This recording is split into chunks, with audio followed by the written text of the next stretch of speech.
একদিন মিনা হাতে কোদাল নিয়ে সিদ্ধান্ত নিল সে টমেটো চাষ করবে। মিনার যেই ভাবনা সেই কাজ। সে কোদাল নিয়ে মাটি খুঁড়ছে, বিড়ালটি পাশে ঘুরে বেড়াচ্ছে। মিনা হাঁটু গেড়ে বসে টমেটো বীজগুলো মাটিতে লাগাচ্ছে, বিড়ালটি তার পাশে বসে দেখছে।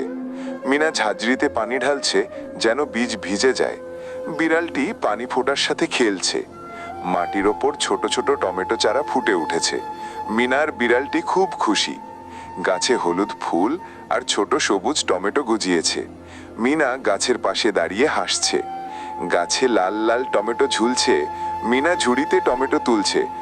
মিনা আর মা বাজারে বসে টমেটো বিক্রি করছে। টেবিলে টমেটোর ঝুড়ি রাখা আছে। সন্ধ্যার আলোয় মিনা আর বিড়াল চাটাইয়ে বসে টমেটোর সালাদ খাচ্ছে। তাদের মুখে হাসি ফুটেছে। বন্ধুরা, মিনার গল্পগুলো তোমাদের কেমন লাগলো কমেন্ট করে জানাও আর লাইক সাবস্ক্রাইব করো।